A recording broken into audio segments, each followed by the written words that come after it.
minutes each, that session. So all the questions will be at the end, and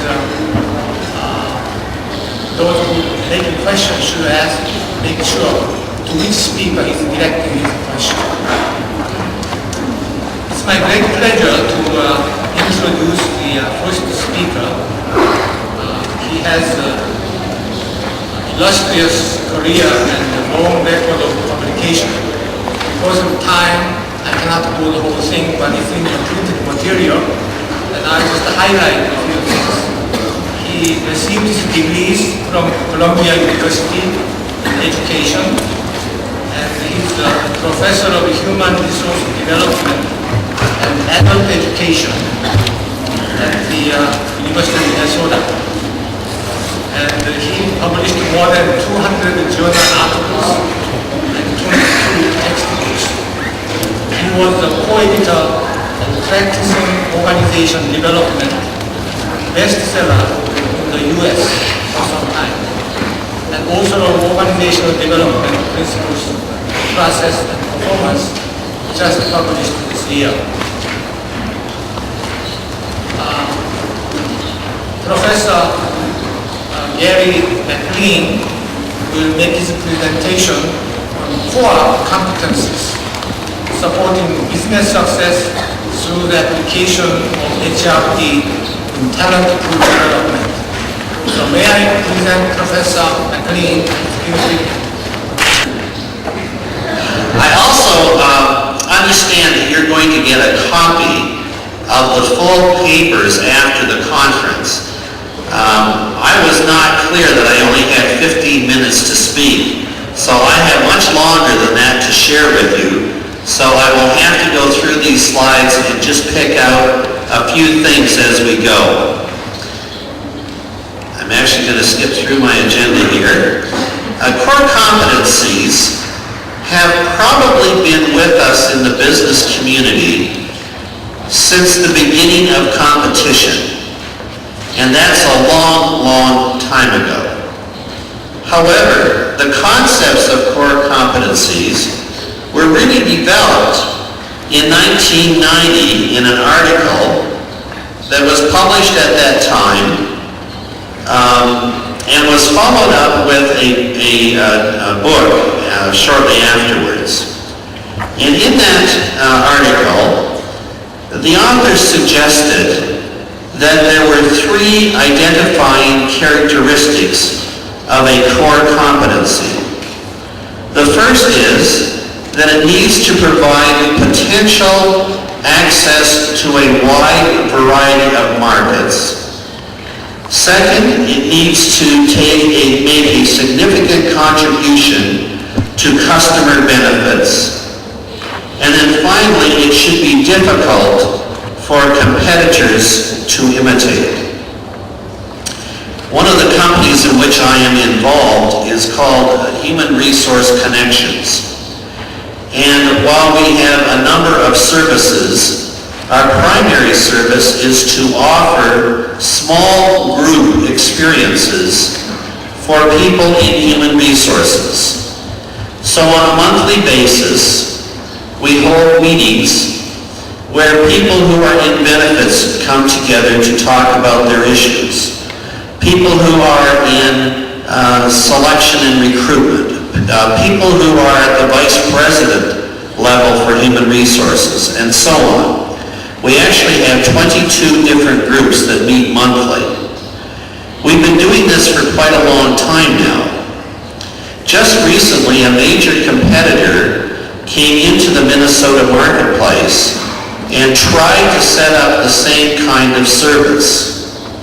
They were not able to succeed, however, because as they started out, they could not provide their members or potential members with the kind of specialization that we are able to offer. And so this underscores the third point here in this definition, that it is almost impossible for someone else to compete in our marketplace because of the success we have had in the past. Now they could go to another marketplace and might succeed very well, but it would be very difficult in our marketplace. Okay, so another definition.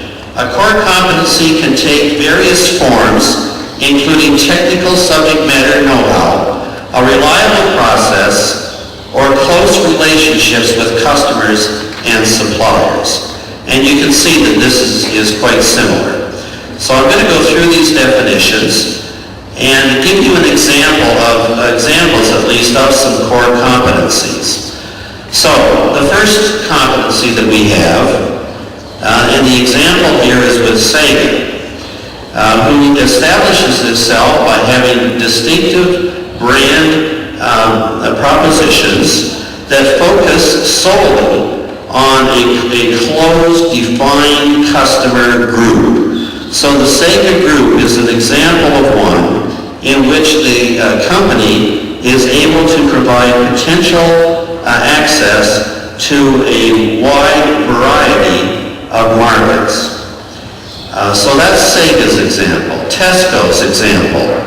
The ability to design and deliver a customer interface that personalizes online shopping.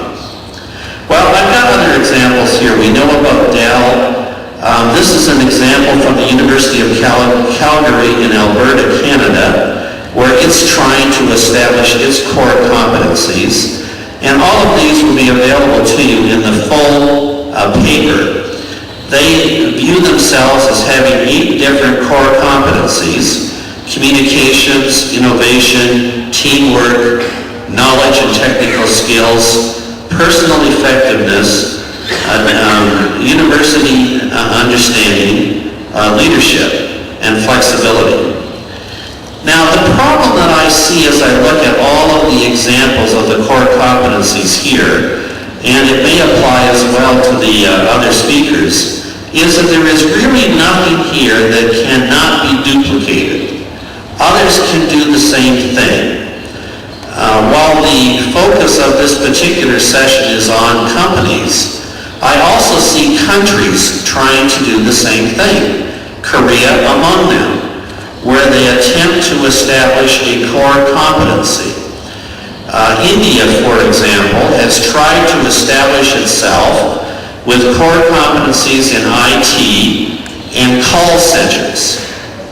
Whenever I make a call today, either a customer service call or a call to place an order, one of the questions I always ask is, where are you? Now, they're not supposed to answer that question, but I find that almost always they do. Where do you think people are when I make a phone call from the United States? Just shout out some answers.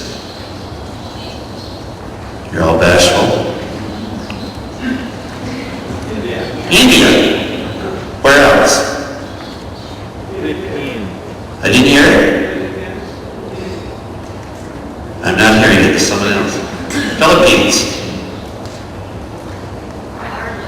Ireland. I'm actually not getting Ireland because Ireland's getting pretty expensive to hire workers. And I would expect to hear a lot more India than I get. Occasionally I hear India. But I'm much more likely to get the Philippines, Indonesia, China, Mexico, Guatemala. The problem with trying to set up these core competencies as a country is that you're always chasing the country that got there just before you. I've had a number of interactions with government officials here in Korea, and I know that for a long time they've been trying to look into the future to figure out what competencies might be most effective for Korea to pursue. And I know that one of those has been IT, and there has been some success there. Telecommunications, there's been some success there as well. I'm going to go through these values and try to get to the next piece. But the problem with that always is that you cannot predict what is going to be in demand, and you cannot predict what other companies are going to do or what other countries are going to do. And so it becomes very, very difficult to try to establish yourself as the person or the country or the company that's out front? Well, there are some advantages of core competencies. The first is that they force organizations or countries to focus on their products, their talent development, their customers, and their competitive advantage. Obviously, all of those things are going to lead to the success of the organization. They help organizations understand the true nature of their business. What business are we really in? Are we in the production of cell phones, or are we in telecommunication? And understanding core competencies can help with that question. They help nations see how national human resource development must be an integrated and supportive process. Korea can rightly be proud of the leadership that they have provided to the world in developing national human resource development as a ministry and as a focus of policy in this country. But you can't stop there. You need to keep pushing forward with it to continue to discover new ways of operating. Another advantage then of looking at core competencies is understanding how to take the past and integrate it into the present and the future. But then there are some problems with core competencies. First, they become a cliche that is not taken very seriously. And so we see lots of confusion about what a core competency is. They're not deeply understood. They've been applied at the individual and the strategic business unit level, which is not what the concept of core competencies as established back in 1990 were all about. It's impossible to predict the future, as it is required by a core competency. If you're going to establish a core competency, you want to know what the future is and what it's going to hold. And so I've got a number of examples here of quotes that are a little strange. Back in 1876, Western Union in the United States. This telephone has too many shortcomings to be seriously considered as a means of communication. The device is inherently of no value to us. Tell that to all the people walking around with cell phones today. They could not see the future and understand why it was useful. The wireless music box has no imaginable commercial value. Why would anyone pay for a message sent to nobody in particular? This is about the radio. And now we're way past the radio with mass communications. As a professor, I like this next one. This is a comment that was made by a professor. The concept is interesting and well formed, but in order to earn better than a C grade, the idea must be feasible. The student later went on to found FedEx. There's no reason anyone would want a computer in their home. I'm going to skip that one. 640K ought to be enough for anybody. Now these are all sort of humorous, but they talk about how difficult it is to understand the future. So I'm going to skip through the rest of these. They all get to basically the same thing. With core competencies, there's a propensity to clone. India was successful with IT, now everyone else is trying to do it. India was successful with call centers, now everyone else is trying to do it. We saw this with the cell phones.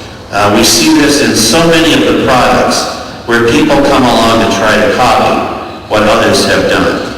They're not reviewed regularly, and so we lose track and they become obsolete. Nations or businesses either do not or cannot have unique competencies, products, services, processes, and talent pools. Everyone's after the same thing. And if we're successful, everyone else is going to copy us. Core products are confused with core competencies.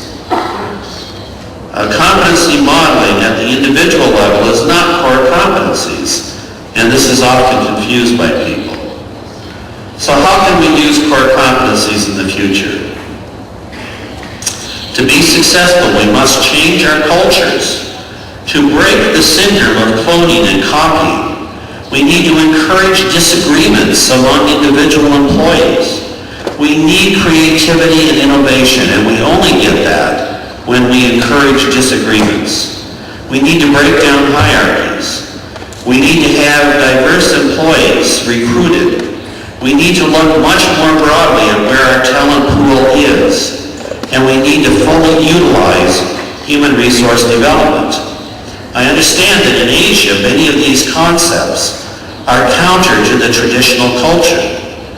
And yet, if we're going to be successful with core competencies, it's my belief that that's what's needed. We need to be committed to taking the necessary steps to establish and support core competencies. We need to develop creative thinking and collaborative interactions. This means we've got to change our school systems. Knowledge and facts are necessary. Korea and most of Asia has done a very good job with this. But added to that, we need to have creative thinking. We need to encourage our students in school to disagree with one another. Yes, even to disagree with the teacher. We need flexible, we need to be open to change, we need to quickly adapt to change. We cannot remain isolated from the global influences in our world today. We need to align our core competencies with the vision, mission, and values. And we need individual competencies to support those organizational competencies. Again, we need to encourage divergent thinking and divergent behavior with well-trained coaches and mentors. We need to select and promote employees based on their learning ability. We need to get rid of hierarchy, encourage revolutionary change rather than evolutionary change. And we need to build democracy into the workplace. I hope I'll be able to get out of this room safely after this statement. We need to pay attention to the expertise in the organization and listen to the employees. We need to encourage employees to think outside the box, and we need to support them in that thinking. Okay, so I'm going to skip all here. My time is just about up. I'm going to go to my last slide. We need to raise questions about core competencies from an organization development perspective. Is this the sole solution to businesses? Organization development is all about ambiguity and about having a variety of perspectives, not looking for one tool.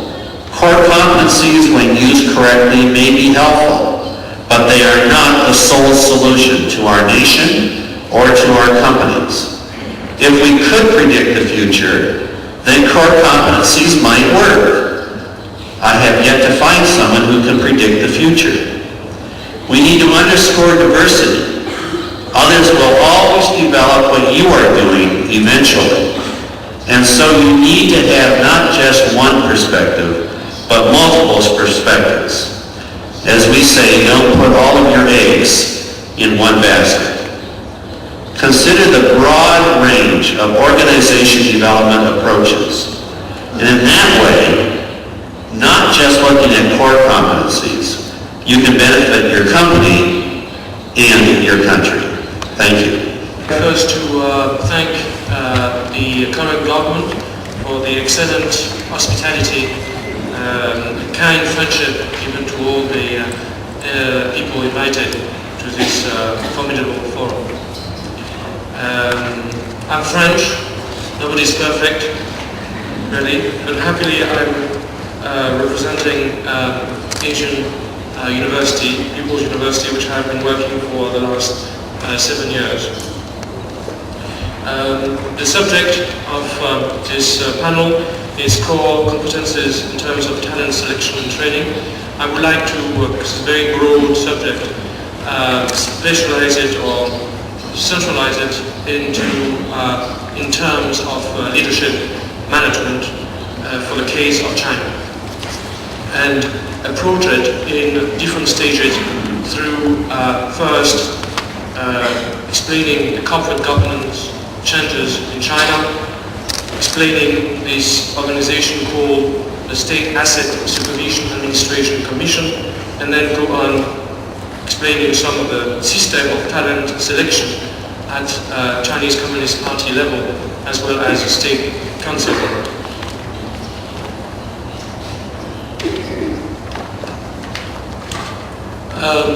When I first came to have a position in China was in 1997. I was introduced as a lecturer to the international MBA students of Tsinghua University, and they at that time had a relationship with MIT Sloan School of Management. And I've seen many of my students coming to me and saying, why are there so many of these professors coming from America and speaking about case studies from American firms which are totally irrelevant to China. And it forced me to actually organize case studies in terms of Chinese firms, acknowledging the difference in culture as well as the difference in political systems. It is very important to understand, and I think it's not only relevant to China, by the way, that China enterprises cannot apply Western style of corporate governance. Neither American, nor French, nor German. And speaking with a few of the people here present yesterday, I believe that even the Japanese corporate governance model could not be applied to China. The main reason for this is that China has got a unique matrix system of management with two main lines of control. One, that is all enterprises to have a vertical line of control which deals with the day-to-day management of the firm within the board of directors or regulated by local government if it is a state-owned enterprises, or central government if it is a state-owned enterprises at a central level. But you have also a lateral line of control which is historical and controlled most of the time by the Chinese Communist Party at local or central level, as well as in certain cases by the military.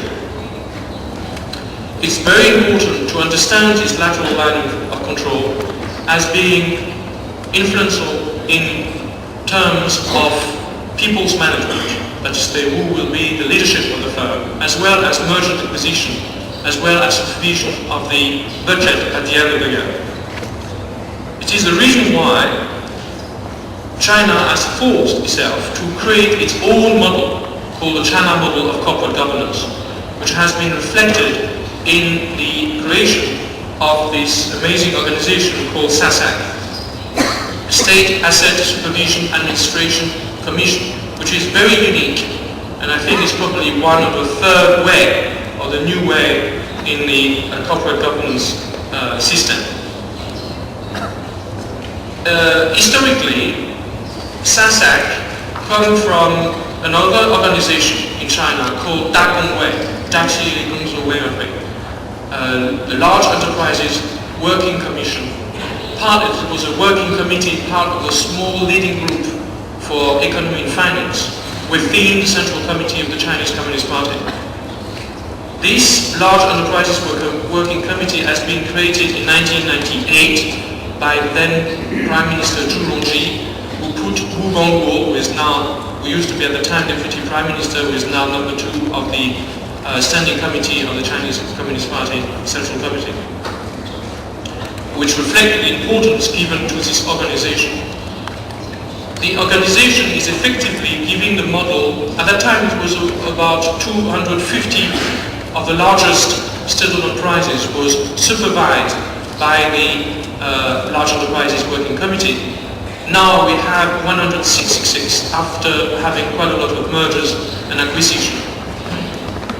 Effectively, what is DAGONWEI, or what is then SASAC? DAGONWEI did evolve itself into SASAC 4 years ago, at the new government of Jong-Tae, incorporating the microeconomics of the State Economic and Trade Commission into a new body called SASAC. But the role of SASAC is pretty much the same as what used to be the Large Enterprises Working Committee. What does SASAC do? Effectively, it does represent the board of investors in the largest state-owned enterprises of this country. That is to say, you do have a board of directors, which is running very much like any private firm, the company. And then behind the board of directors, you do have a board of investors. And the board of investors is embodied by this organization SASAC. And SASAC represent the vested interest of the Chinese Communist Party. It's a little bit what the phrase of Mao Zedong in reverse. Mao Zedong used to speak about Deng Xiaoping as a running capitalistic dog hidden under a socialist coat.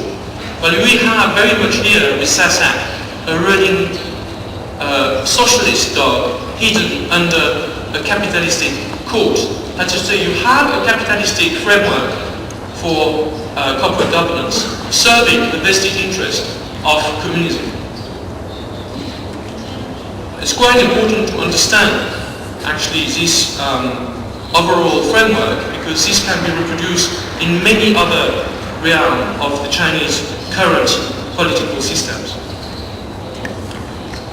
By the way, SASAC is dealing only with the industrial and commercial firms like Sinopec, CFTC, etc. But you do have the similar organization in the banking, which is CBRC, China Banking Regulatory Commission, and the insurance company, CRRC, China Insurance Regulatory Commission. As a whole, you would have 60 banks supervised by CBRC and about 40 insurance institutions supervised by the CRRC. Now, the unique functions of SASAC is one, to involve itself into mergers and acquisition. China has realized the importance of merger and acquisition as a very core engine of growth for China. Not anymore we have FDI. 60 billion is only 60 billion, but you've got 20 times 60 billion as internal investment in China. As a consequence, China has realized that what is important is to deal with its own core competences, and particularly engineering slow and sustainable merger and acquisition as an engine of growth for the entire country for the next 20 years. And this is particularly achieved by the model of SASAC. SASAC selection committee with criteria based on results and competition applied to each individual CEOs. That is, you do have a very important center in SASAC, which is a selection committee which is selecting who will be the next CEOs and the next CFOs and the next member of the board and the next even managers of the firm, in accordance with the two criteria, which is very close to any actually Western firms. And then SASAC Training Center, which has got a very interesting element of exposure to Western ideas, with almost every week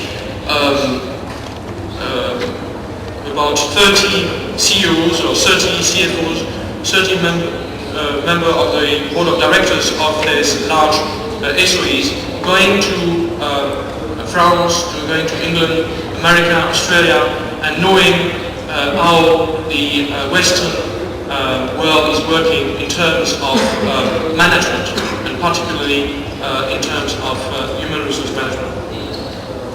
The idea behind SASAC is to create at least 100 firms which can compete internationally. You have already now about 20 of these firms which are Fortune 500. The goal is within 10 or 15 years to have at least 100 of these SOEs to be member of Fortune 500. I don't know if it will be possible, but at least I believe that about 70 of them will be achieving this by 2020. Then the idea is to use the Go Global strategy, which was the core of the fourth plenum of the 16th Congress of the Chinese Communist Party, and to apply the Go Global strategy in order that the firms can quickly get the Western management or style of management in acquiring firms outside China. And that's the thing we see and has been marketed quite heavily over the last 2 years. Some successfully and some not so successfully. Now, I want to be quick because of the time limit. Now, you do have a natural system of trading. The first and the highest level of trading house in China is within the Chinese Communist Party and is called the Central Party School. And it's probably one of the unique elements of China Communist Party and differentiation with the Soviet Union, that you do have an ongoing training of the leaders in China and of the leaders of the Chinese Communist Party. The Chinese Communist Party is a very hierarchical structure, and at the top you do have the Congress and the Central Committee, which is permanently being trained. Even the president of the state is being trained, through computers. For example, Jong-Tae 6 years ago has been trained for 1 week how to use a computer. I doubt very much that in the West, President Chirac would actually ever been trained more than 1 hour on a computer. Then this is actually giving the efficiency and giving the power of the party, of the ruling party, to accommodate itself to the change of the environment on a permanent basis. Now, when you go down to the structure, you do have the State Council, and the State Council is actually training its staff, the entire staff, at management level, Director General, at ministerial level, or the provincial governors, as well as the municipal level government within the National School of Administration, which has been created 25 years ago, very much similar to the National School of Administration in France. It was an idea actually by then President Giscard d'Estaing to actually emulate this in China. And China has been using it not as a school for students, elite students, but more as a school for ongoing training of officials within the State Council structure. Within the State Council structure, you do also have training centers. Most of them are not in universities. The only university which has got a link with the Central Committee of the Chinese Communist Party being mine, Renmin University, which is actually training the leaders at a lower level than the one of the Central Party School. Otherwise, you would have each department of the State Council, such as the National Development and Reform Commission, or the Ministry of Commerce, or any other ministries who has got their own training centers. Then I will conclude. You do have almost every unit of the central government do have training center, and these training centers are extremely important and are probably constituting at least 1/10 of the budget of each of these ministries. And the huge implication of importance of training of leadership in China is obvious. Even among the military, the People's Liberation Army do have its own university and training centers. Now, at the conclusion, I would like to highlight the results of the 6th plenum of the 16th Congress of the Chinese Communist Party, which was completed in September 2 months ago, and putting forward the idea of the harmonious socialist society. Obviously, once you bypass $1,000 of GDP per capita, it's bound to create imbalances between the cities and the countryside, between the East and the West. And that's the reason why the central government and the ruling party is making a huge emphasis on education, not only of its leaders, but at each level of the people of this country. Starting by the Communist Party itself, from the grassroots, village, district, the farmers, but also for the population as a whole. And you have a huge budget, which has been declared 2 months ago, specifically for trying to have people finding their core competences, their competitive advantage in order to be able to survive in this competitive world. The criteria now for selecting leaders to get to the center are not anymore how much money you will attract from abroad, but how much you will be able to have a gap between the poor and the rich being smaller and smaller. In the case of Jiangsu, is actually a very interesting case with the party secretary of Jiangsu being emulated almost everywhere in China after the 6th plenum of the 16th Congress. And I would like to say that this element is a purely Confucius and probably Asian element of finding your resource through education. And I would like to put forward the fact that it's the element of that China is a little bit what I call the radish. That is, it may be red outside, but in reality it's very much white inside, taking into its core competencies into Confucius ideas and traditional values, and obviously always very close to the betterment. That is to say, we have to make the economy running as an element of engine of growth for Asia as a whole. Thank you. 저는 저는 부족하지만 아마 HR 분야만 한 30년 근무를 했다는 그런 아마 이유로 이 자리에 서게 된 것 같습니다. 제가 포스코에 한 35년 정도 근무했지만 그 중에 대부분을 이 HR 분야에 근무를 했습니다. 그래서 오늘 포스코의 HR 사례를 설명드리는 것으로 해서 여러분들이 지금까지 교수님들의 소위 핵심 역량으로서 인재가 굉장히 중요하고 또 정부나 또는 회사가 어떻게 인재를 키워가야 되느냐에 대해서 이론적으로 말씀드렸지만 실제로 그러면 기업에서 어떤 식으로 펼쳐지는지 시간이 충분하지 않아서 제목만 설명드리겠지만 혹시 필요하시면 여러분들이 아마 이 자료는 잘 돼 있습니다. 자세히 돼 있으니까 보실 수 있고 또 포스코에 질문해서 여러분들이 더 알 기회를 가지시는 것도 어렵지 않기 때문에 그런 기회를 갖고 제가 설명드린 것이 여러분들 오늘 교수님들이나 우리 HR 분야 관심 많은 기업에 또는 관련자들이 오셨는데 참고가 됐으면 하는 것이 바람입니다.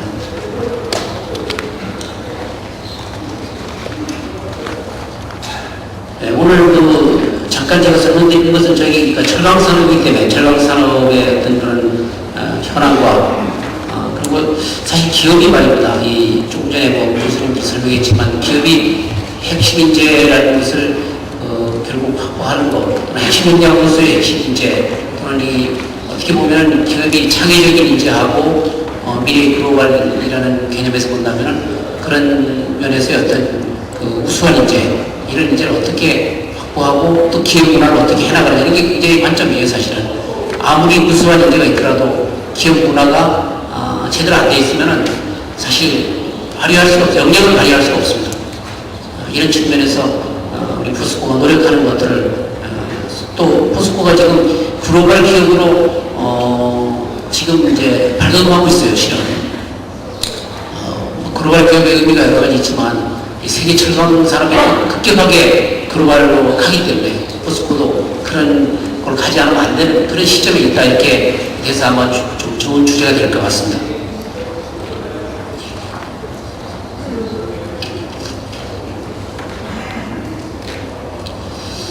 이 장은 세계 철강업의 동향인데 잠깐 이 그림을 오늘 시간이 있기 때문에 간단히만 설명드리면 이 세계가 굉장히 요동치고 있어요. 세계 철강업이 쉽게 말하면 이제 국경이 없다. 여기 밑에 보시면 아셀로하고 미탈이라는 회사는 올해 통합이 됐습니다.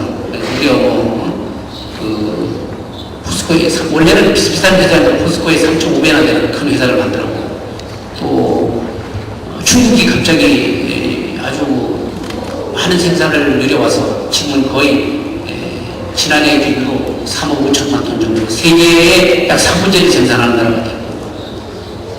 이런 원료가 굉장히 크고 어려워요. 지금 우리나라 같은 경우는 원료가 나지 않습니다. 여러분 어떻게 보시면 포스코가 생산하는 그 원료는 다 외국에 수입하는 거예요. 또 석탄도 마찬가지입니다. 하나도 국내에 생산 안 되기 때문에 다 수입해서 만들어서 파는 이런 업체예요. 그래서 굉장히 원료의 이런 과정화 현상, 최근에 원료 확보가 상당히 시급한 과제로 등장하고 있다 이렇게 볼 수 있습니다. 우리나라의 이제 어떤 그런 위치를 보면, 우리나라 철강산업의 위치를 보면은 여기 좌측표에 보시면은 세계 철강 생산량이 급격히 늘어나고 있죠. 보시면은 2005년도에 11억 톤까지 올라갔습니다. 근데 이거 보시면 한 2000년도에는 한 8억 톤 이 정도 수준에서 급격히 늘어. 이건 아마 중국이나 개도국의 어떤 그런 급작스러운 성장이 이제 원인이 될 수 있다고 볼 수 있겠고, 그 과정에서 우리나라 철강 산업은 굉장히 그동안 포함을 노렸다 이렇게 볼 수도 있습니다, 사실은. 근데 이제 일본 같은 경우는 그 어려움을 겪었지만은 굉장히 그 기술적으로 우위를 갖고 있어요. 그리고 중국은 또 그 생산량에서 세계 최대의 생산량을 갖고 있는 그 가운데 낀, 여기 보시면 이제 저희가 너트 크래커 현상이라고 그러는데, 이런 사이에 끼어 있다 이렇게 보시기 때문에 굉장히 어려운 그런 측면이 있습니다. 근데 여기서 포스코는 개요 현황을 잠깐만 설명드리면은 그동안 경쟁력이 면에서는 세계 1위를 계속 유지 못하다가 지난해 처음으로 2위가 됐어요. 그 왜 그러냐? 보시면은 그 티스코론에서가 인도의 티스코론에서가 1위가 됐죠. 이거는 이유는 인도의 저감성이 많고 석탄이 많기 때문에 다른 비교치는 아직 포스코가 좋은데 그 부분에서 졌어요 저희가. 근데 우리 한국에서는 원료나 석탄이 없으니까 어쩔 수 없는 부분인데 그만큼 이제는 원료가 상당히 중요한 요인이 됐다 이렇게 보면 되겠고, 오른쪽에 보시면은 지난해까지 외국 1위 회사인 리탈과 아셀로가 다른 회사였는데 올해 통합됐어요. 그래서 두 개 회사가 이제 하나 회사가 되고, 그 다음에 일본의 NSC하고 포스코, JFE 이런 식으로 순서가 되어 있습니다. 오늘 오신 바오스텔도 있는데, 또 최근에 보시면은 이 티스코론 회사, 인도의 티스코론 회사가 이 오른쪽에 중에서 그 9위에 랭킹되는 코로스라는 회사를 M&A 했습니다. 결정을 했어요. 그래서 그 회사를, 지금 티스코론 회사는 생산량이 한 연간 450만 톤이 안 되는 작은 회사인데, 철강만 보면 티스코란 회사의 모사는 타타라는 굉장히 큰 그룹입니다. 그룹 때 코르스라는 회사를 인수하게 되면 이제 한 5위 정도의 이렇게 되는 큰 회사로 바뀝니다. 그만큼 여기 회사들이 서로 통합하고 서로 대응해 가고 있어요. 그래서 국적이 없이 엄청난 변화를 겪고 있다. 이것이 철강 산업의 현황입니다.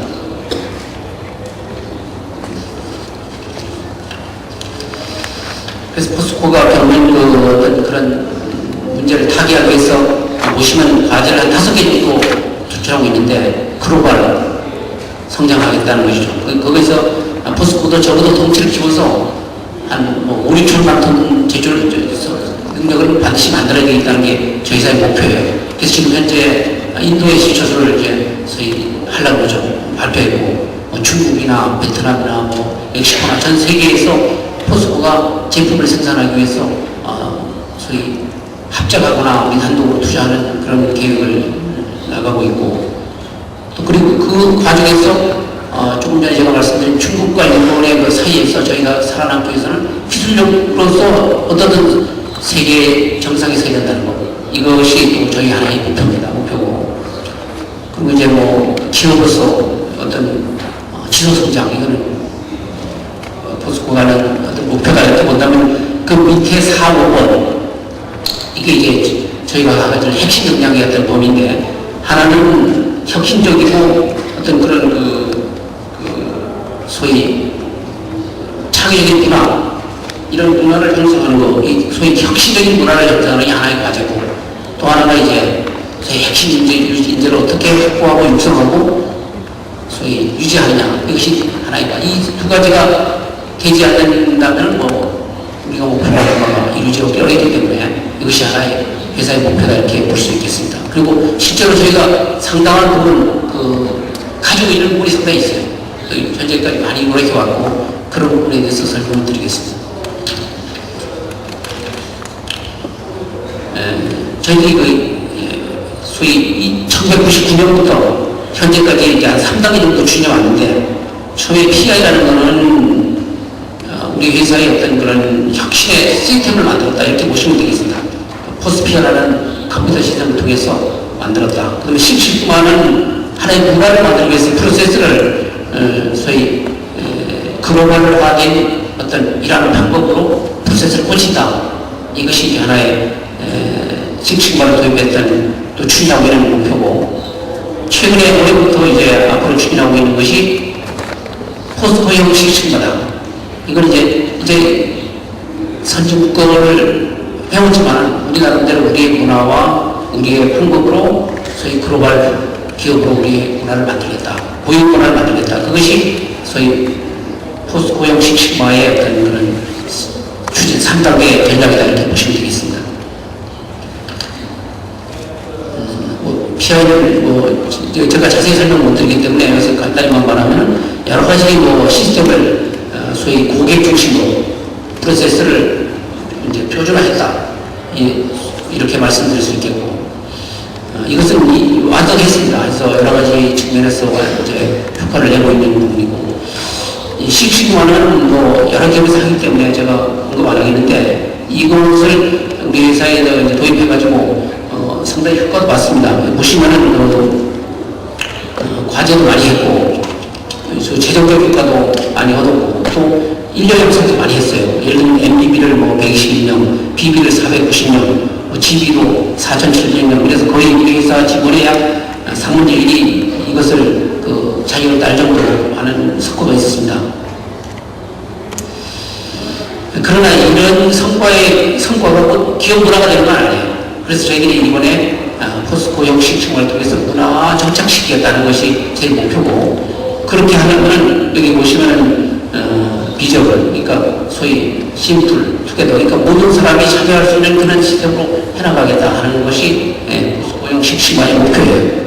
현장에서는 QSS라는 아주 간단한 식식마 툴을 도입해서 문화를 만들고, 그 다음에 모든 부분의 프로세스 매핑이라든가 또는 비즈니스 프로세스 매니지먼트라는 이런 어떤 프로세스를 그려서 소위 새로운 소위 글로벌적인 프로세스, 일하는 방법을 세계적인 그런 방법으로 만들겠다 하는 것이 저희들이 추구하는 3단계 목표입니다. 이것이 완성되면 아마 세계적인 글로벌 기업으로서의 위상을 저희가 핵심 영향으로서 가질 수 있지 않겠느냐는 생각을 합니다. 현재는 첫 회를 지금 열고 있습니다.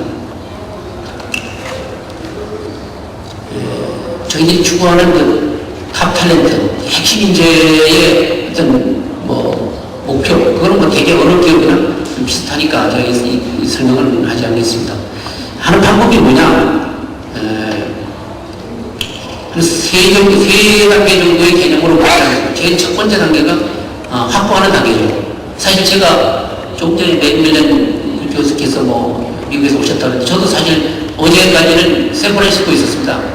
뉴욕의 샌프란시스코에서 우리 회사의 경우는 핵심 인재를 채용하느라고 열심히 이제 면접하다가 이제 사실 어떻게 보면 시간 맞춰서 하느라고 굉장히 고생했습니다. 그런데 확보가 굉장히 중요하다. 근데 확보하는 방법도 여러 가지가 있겠죠. 해외 나가 저희처럼 직접 뽑아오기도 하고, 또 국내에서 여러 가지 방법이 없는데 이제 소위 리크루팅 방법도 있고, 그 다음에 뽑은 사람들은 어떻게 기르느냐. 두 번째 단계는 소위 핵심 인재 풀을 기르는 것은 스스로 성장하는 기간이에요. 우리가 여러 가지 제도를 통해서 뒷받침해주고 본인이 자기를 키우는 기간. 그리고 마지막에는 그 키운 결과를 가지고,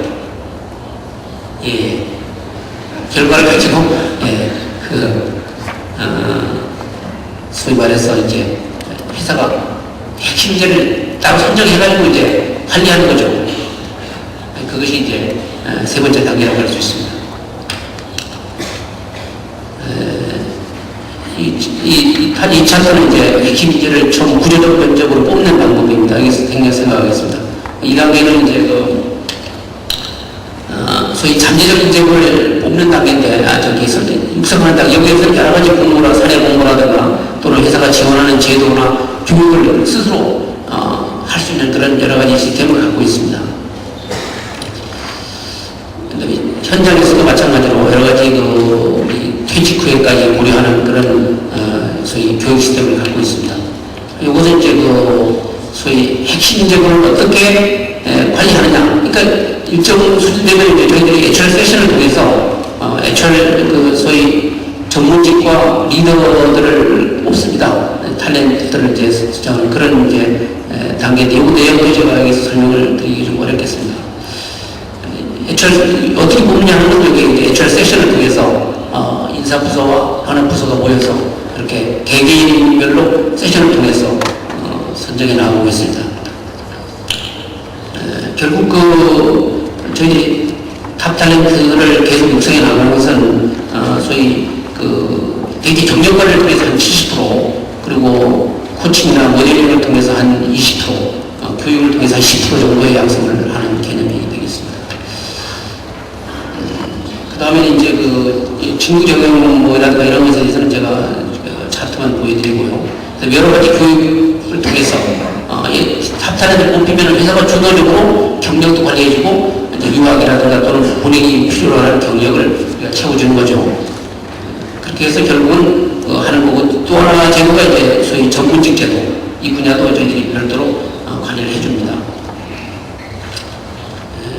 여기는 이제 뭐 최종적으로 결국 포스코가 나가고자 하는 방향이 제시했는데, 제가 너무 시간이 없어서 좀 이 주마 관상식으로 이 내용을 설명해서 좀 여러분들이 이해하기 어려웠을 것 같습니다. 그러나 혹시 이 차트들을 여러분이 보시고 더 설명이 필요하거나 저기 하시면은 여러분들의 제가 성실히 또 다른 방법으로 여러분에게 설명해 드리도록 하겠습니다. 오늘은 좀 잠깐 이렇게 차트를 보여주는 거로 설명드리고, 기업이 어떻게 소위 HR 핵심 인재를 소위 정의해 나가느냐 하는 것에 대해서 설명을 드렸습니다. 부족했지만 이것으로 설명을 마치고자 합니다. 감사합니다. The topic of my speech is economic globalization and human resources internationalization. The following speech would be divided into three parts. First, the trend of economic globalization and its impact on China. As it is known to all, the trend of economic globalization is becoming obvious day by day, with elements of production flowing internationally in an unprecedented pace, and the scope for more optimized allocation of the resources. This is an irreversible trend characterized by the following features.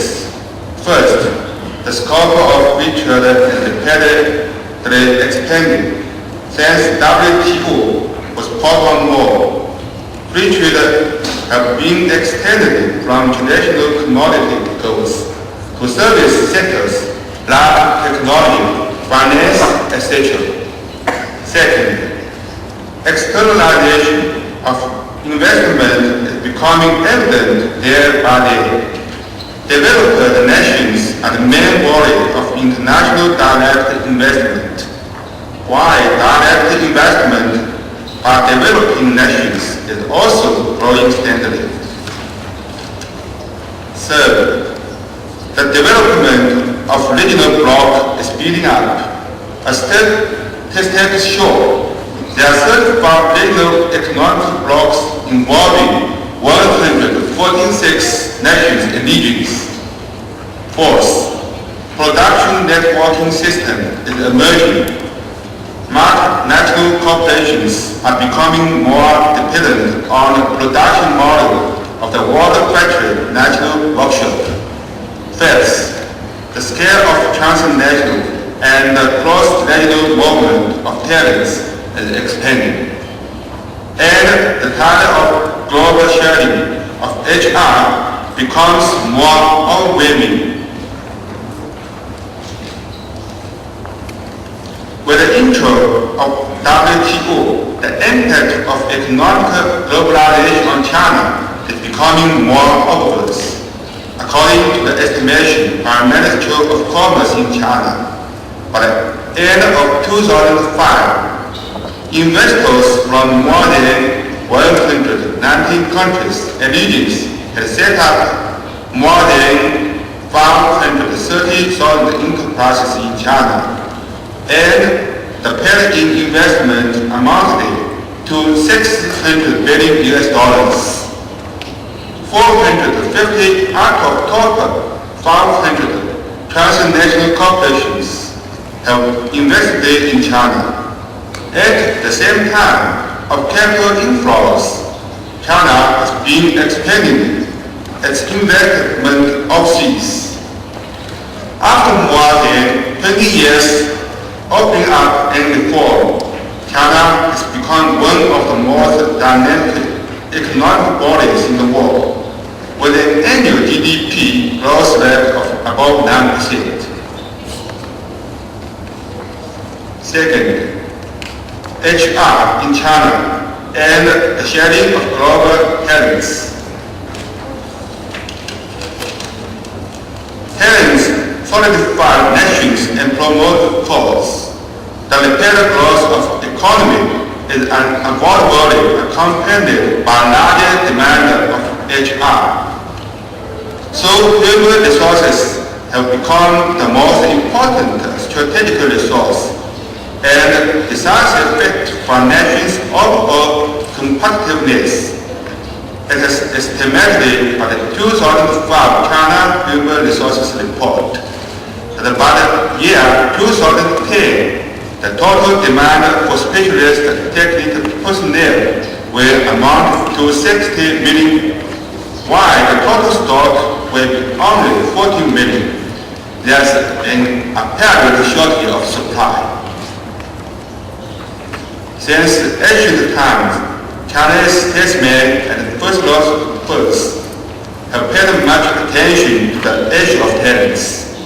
The well-known, think, and educated in ancient China, Confucius had raised the thought of choosing virtuous talents and emphasized the essence of country administration as the administration by and of people. Studying that virtuous talents and the proper use of the talents are two primary conditions for managing a country well.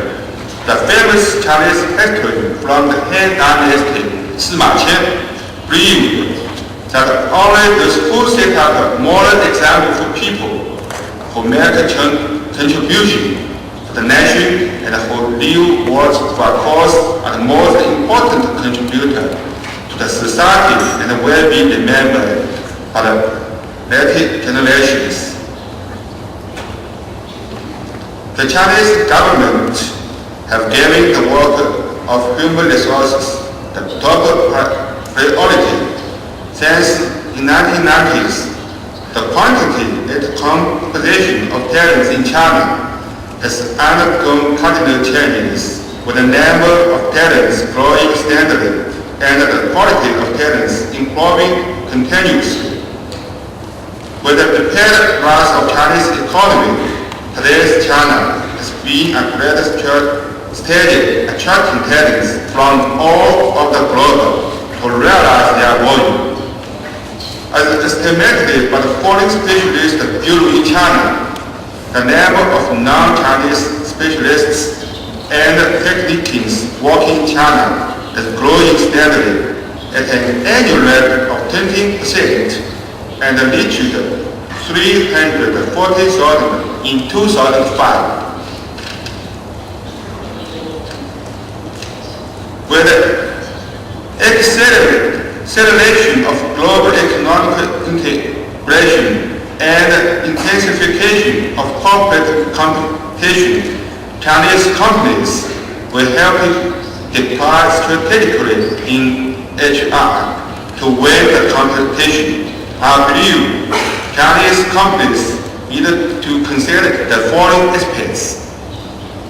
In perception, we need to value the global training with a positive and open mind. In institution, we need to lay out a solid, clear platform to attract and inspire the core talents.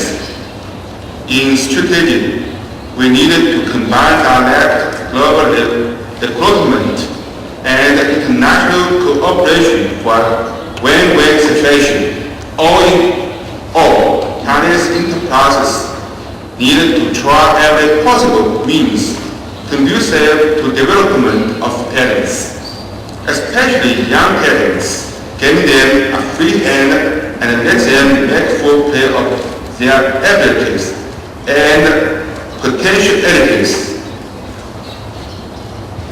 Thirdly, POSCO development and human resources strategy.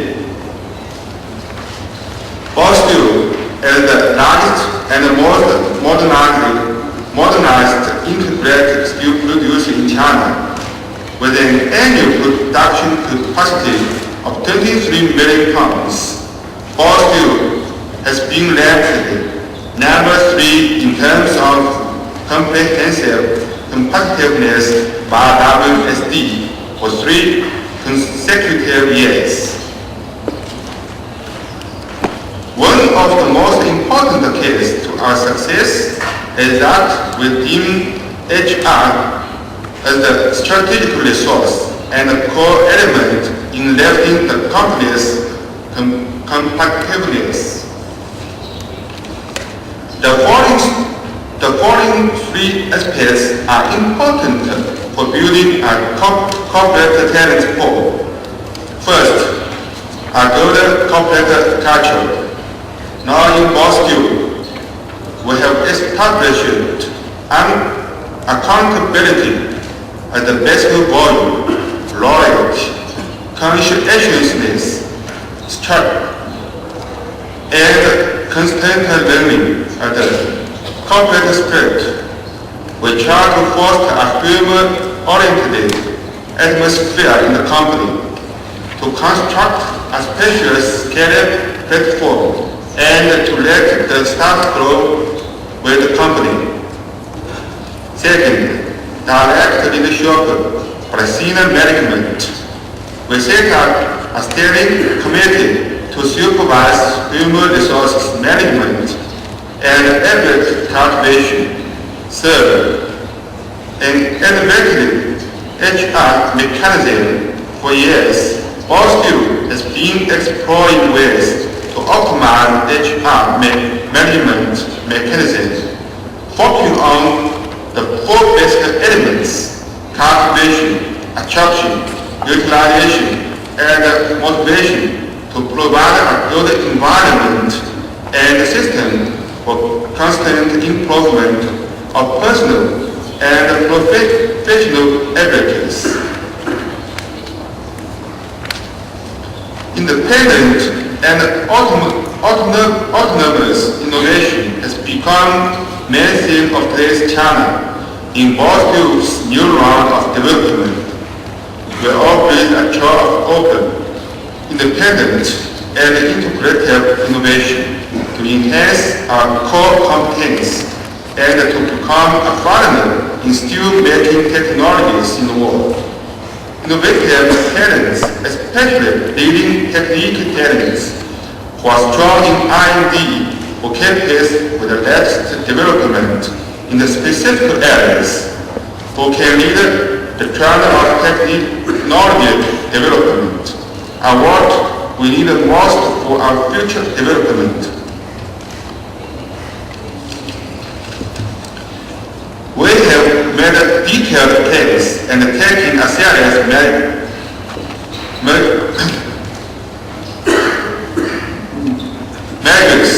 which are supported by the remuneration and welfare package, training and clear development systems, so that we can cultivate and attract such innovative talents. At the same time, we are also stepping up efforts in external exchanges and cooperation. We have had fruitful cooperation in various forms with over 50 domestic universities and scientific research institutions, and with international schools of higher learning and institutions distributed in 14 countries and regions. Besides, we launched a global recruitment program and have successfully attracted quite a number of Chinese overseas students to join the company. the majority of them have become core force in their respective fields. According to our development plan, by 2010, POSCO will become a world-class transnational steel company with a number of intellectual properties and strong overall competitiveness. We have an old saying in China: the border will stay far with the east one. POSCO welcomes outstanding talents from around the world to join us in an exciting and rewarding expedition for excellence. Thank you.